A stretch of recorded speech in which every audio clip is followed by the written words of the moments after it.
Bismillahirrahmanirrahim. Assalamu alaikum warahmatullahi ta'ala wabarakatuh. Daawadayaal kulan wacan oo wanaagsan ku soo dhawaada warka janaalkeena runta wararka qodobada warkeena aad ku daawan doontaan waxaa ka mid noqon doona beesha Hawiye oo taageero cad u muujisay Ra'iisul Wasaare Maxamed Xuseen Roble iyo go'aamo adag oo ay ka soo saareen shirka midowga musharaxiinta iyo sidoo kale shirka oo u muuqanaya waqtiga kan mid ay soo dhaweynaysa beesha caalamkii Xasan Cali Kheyre iyo Shariif Sheekh Axmed iyo Ra'iisul Wasaare Roble oo kulan xasaasi ah wada qaatay maxaase kulankaasi ay kaga wada hadleen qodobadaasi qodobadii ugu dambeeyay arrimaha doorashooyinka iyo isbedelada midowga musharaxiinta ayaan daawadayaal warkeena idinku ugu soo gudbin doonaa hadaba daawaday haddii aad janaalkeena runta wararka ku cusub tahay janaalka subscribe noo saar isla markaana wararkeena leegay sheerka noogu dadaala aan ku bilaabo qodobka ugu horeeya midowga musharaxiinta ayaa waxay cadeeyeen mowqifkooda ku aadan go'aanka shirka golaha wadatashiga qaran.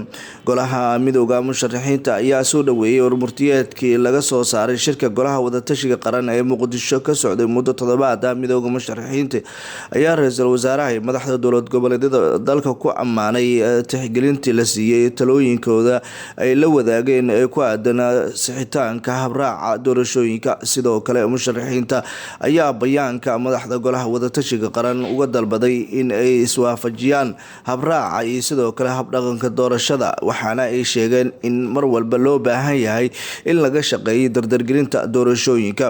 Ugu dambeyntii golaha midowga musharaxiinta ayaa Ra'iisul Wasaaraha ka dalbaday inuu kor joogteeyo doorashooyinka oo si buuxda isaga ugu xil saaran daahfurnaanta doorashada.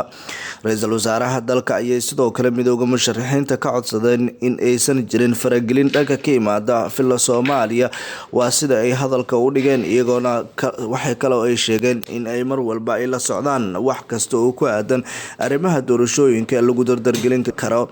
Tanina waxay u muuqanaysaa taageerada waqtiga kan ay u muujinayaan Ra'iisul Wasaare Roble midowga musharaxiinta, iyadoona sidoo kale beesha Hawiye ay soo dhaweysay shirkaasi, sheegtayna in ay mar walba ay ka soo horjeedo Maxamed Cabdullaahi Maxamed Farmaajo. Siyaasiyiinta odayaasha dhaqanka beelaha Hawiye waxay murtiyad ka soo saareen khilaafka siyaasadeed ee Ra'iisul Wasaare Roble iyo madaxweynaha waqtigiisa dhamaaday ay si buuxda u taageerayaan Ra'iisul Wasaaraha xukuumadda. War-saxaafadeedkan ka soo baxay waxgaradka beelaha Hawiye ayaa bulshada reer Muqdisho looga codsaday in khamiista soo socoto ay Muqdisho ka dhici doono shir si gaar ah looga soo horjeedo dibadbaxyo si gaar ah looga soo horjeedo Maxamed Cabdullaahi Maxamed Farmaajo. Tanina waxay u muuqanaysaa in Farmaajo iyo kooxdiisa culeyska uu ku sii badinayso, maadaama Farmaajo maalmihii ugu dambeeyay koox ka mid ah Hawiye ay taageerayeen. Haddana waxay hadda u muuqanaysaa inay Hawiye taageerada ay u muujinayaan Ra'iisul Wasaare Maxamed Xuseen Roble wax walba ay isku bedeli karaan.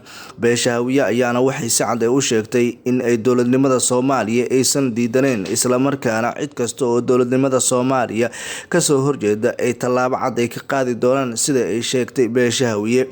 Beesha Hawiye ayaa waxay sidoo kale ay tilmaamay in dibadbaxa Muqdisho ka dhacayo gebi ahaanba looga baahan yahay in dadka Soomaaliyeed ay ka soo qayb qaataan, isla markaana mar waliba laga soo horjeesto Maxamed Cabdullaahi Maxamed Farmaajo. Tan iyo kursiga markii uu ku fariistay waxa culeysyada ugu xoogan uu kala kulmayay beelaha Hawiye, iyadoona taasi ay ahayd culeysyadii ugu waaweynaa uu Farmaajo la soo kulmay.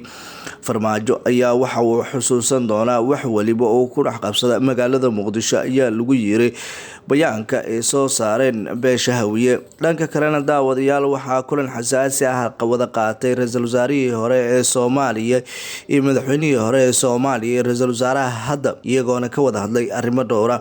Ra'iisul Wasaare Roble ayaa la kulmay madaxweynihii hore ee dalka Shariif Sheekh Axmed iyo Ra'iisul Wasaarihii hore Xasan Cali Kheyre, iyagoona ka wada hadlay arrimaha doorashooyinka iyo siyaasadda dalka. Labada dhinac ayaa waxaa kulankooda diiradda ay ku saareen hirgelinta heshiiska ay soo gaareen golaha wadatashiga qaran iyo sidii loo dardargelin lahaa doorashooyinka. Shariif Sheekh Axmed oo ah gudoomiyaha midowga musharaxiinta iyo Xasan Cali Kheyre ayaa muddooyinkii u dambeeyay waxay ahaayeen xulufo, iyagoona isku aragti ahaa xaaladihii maalmihii lasoo dhaafay ka jiray Muqdisho.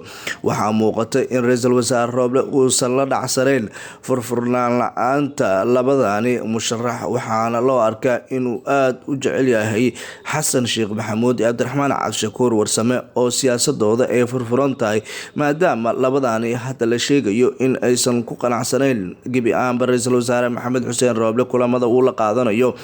ra-iisul wasaare maxamed xuseen rooble ayaa horay kulamo kala duwan ula qaatay xasan sheekh maxamuud iyo sidoo kale cabdiraxmaan cabdishakuur warsame, iyagoona taageero cad iyo garab istaag u muujiyey, sheegayna in ay mar waliba garab taagan yihiin xitaa haddii uu dagaal uu la galayo kooxda farmaajo. hase ahaatee Shariif iyo xasan cali kheyre ayaana cadeynin mowqifkooda ku aadan farmaajo maadaama ay ka mid yihiin musharaxiinta qunyar socodka ah, islamarkaana si hoose wax waliba isbedel u sameynaya. haba ugu darnaatee Shariif oo lagu tirinayo inuu ka tirsan yahay kooxda farmaajo maadaama culeysyada siyaasadeed ee waqtiga kan jira ay u muuqanayaan kuwa aada loo xasuusan doono Sheekh Shariif Sheekh Axmed. Sheekh Axmed ayaa waxaa lagu xasuustaa in dagaalkii ciidamada badbaado qaran ay muqdisho ay ku sameeyeen uu dalka uu ka maqnaa, iyadoo sidoo kalena culeysyada kala duwan ee farmaajo markii la saaro uu Shariif gibi ahaanba uu ka aamuso. lama oga mowqifkiisa saxda ah ee Shariif Sheekh Axmed. dhinaca kalena daawadayaal waxaa weli aada u cakiran xaalada guud ee gobolka Hiiraan.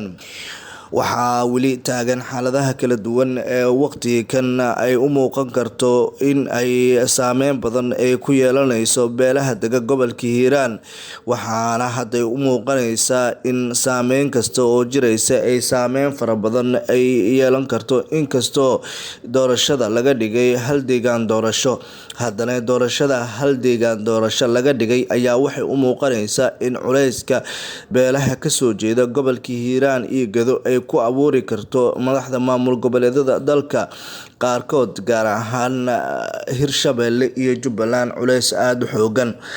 hadda waxay u muuqanaysaa in Cali Guudlaawe iyo sidoo kale madaxweynaha maamulka Jubbaland Axmed Maxamed Islaam Axmed Madoobe culeys waliba uu ka yaraanayo, iyadoo doorashada laga dhigay hal deegaan doorasho. doorashadan ayaana waxay u muuqanaysaa mid ay si gaar ah ay taageero badan ay ku heli doonaan madaxweynayaasha Jubbaland iyo sidoo kale Hirshabelle. caqabada ugu xun waxay haysatay madaxweynayaasha maamulada Jubbaland iyo sidoo kale Hirshabelle, kuwa oo horay cawaaqib xumo adag kala kulmaya beelaha kasoo jeeda gobolada Gado iyo Hiiraan. hase ahaatee hal deegaan doorasho haddii wax waliba lagu soo koobo waxaa si gaar ah kaga soo horjeesanaya waqtiga kan qeybo kamid ah beelaha dega gobolada Hiiraan iyo Gado, kuwa oona ku qanacsanayn in doorashada hal deegaan doorasho ay noqoto. hadda waxaa siyaasada Soomaaliya ay u muuqanaysaa mid aada u adag, iyadoona qof waliba ay la socoto wax waliba oo ku aadan xaaladaha siyaasadeed ee dalka ka jiro. dhanka kalena daawadayaal, qaramada midoobay ayaa waxay sheegtay in ay go-aanka ay gaareen madaxda midooda musharaxiinta iyo sidoo kale golaha wadatashiga qaran ra-iisul wasaare Rooble iyo gudoomiyaha gobolka Banaadir uu yahay mid guul weyn Soomaaliya usoo hoynaya. go-aankani ayaa waxa u muuqanayaa in ay aada u taageersan yihiin qaramada midoobay, Mareykanka, Ingiriiska iyo gebi ahaanba wadamada daneeya Soomaaliya.